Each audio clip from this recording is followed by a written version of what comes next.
So yesterday, I come home and I look in the window that leads into my garage, and somehow a bird had gotten into the garage and was stuck between the window and the window shade.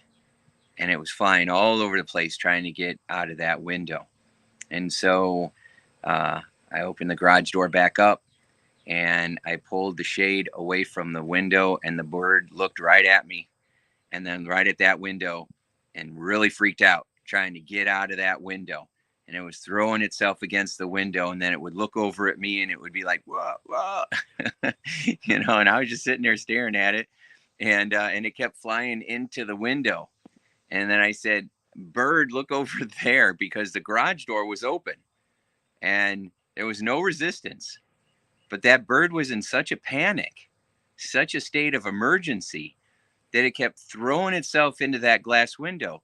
And it could have done it for the next 3 days and it would never have got out of that window. It would have just kept inflicting more harm to itself because it was in a state of panic. Eventually, and I was pointing over there, and I don't know if the bird just saw the option, but I literally watched it because I was, 2 feet away from it, or a foot away from it. And it literally looking at me, looking at the window, throw himself in front of the window, and then it finally turned its head over there and like saw the opening over there, and then took off right out the garage door. No, no pain, no strain. It was easy because the door was open, right? And so if that bird wouldn't have paused and looked the other direction, it might have died trying to get out that window. And there's so much suffering going on in the world these days. And so many of us are just feeling like we're that bird in the window, stuck, trying to get out. We can see what's on the other side. We just can't get it. How do you get it? We can see it, we believe in it, but we can't get it. And oh, it's so frustrating. And so what do? Well, we try to work harder, or we try to pray harder, or we try to get other people to do us more favors.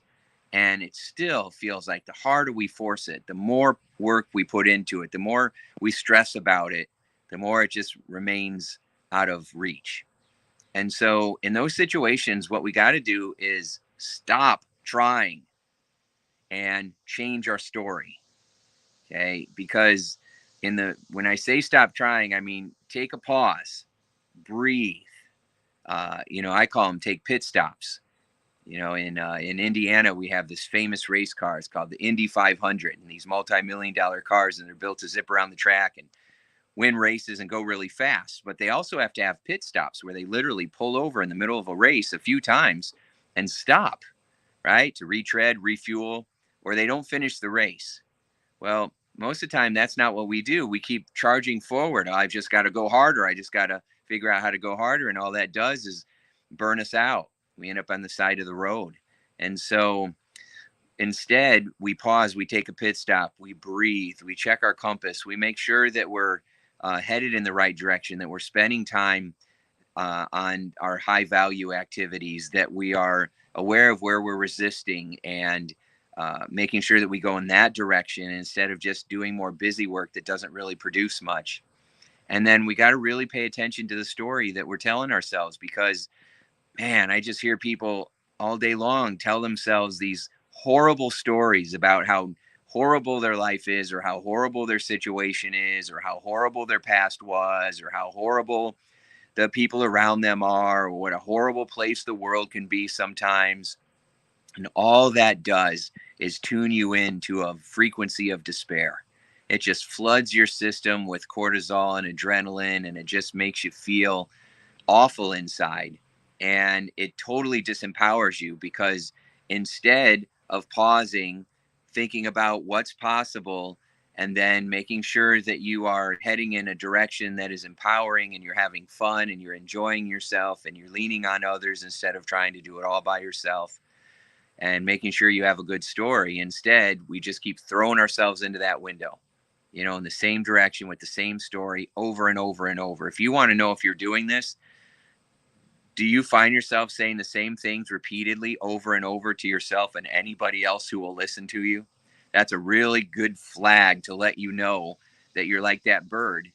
And you keep doing that, you're never going to get anywhere. You end up going to just hurt yourself, or hurt your finances, hurt your business, or hurt your health, right? Or hurt your marriage. And so instead, we pause, we breathe, we change the story we're telling ourselves, and then we start to use all the other tools and strategies that I'm constantly sharing with you. And then if you need help with this, August 11th, I'm doing my One Final Mission seminar. It's going to be awesome. So if you want to go on this 4-week breakthrough experience, you would be among some pretty extraordinary people. And we're going to go and we're going to upgrade that subconscious reprogramming. And we're going to go upgrade the stories we're telling ourselves. We're going to find the blind spots that, the self-sabotaging behaviors that we are doing that we don't even know we're doing, with how we communicate with ourselves, with how we accidentally program our subconscious. And then we're going to, of course, upgrade those beliefs that were formed in childhood when we experience pain. And we're going to make sure that we upgrade that too, so that we are empowered in the present and not stuck in the past. And so you can go to timshire.com/OFM. It stands for One Final Mission, OFM. So you can go there. If anything, just do the free training. There's about 3 hours of free training. Plus, you get a free copy of my audiobook, The Power of Your Unconscious Mind. So awesome resources, tremendous value, all for the price of you spending the time to do it, right? So don't be like that bird slamming into the window. Be like the bird who paused, looked around, said, I got other options, and then took that path of least resistance and regained his freedom. And you can do that too. Talk to you soon.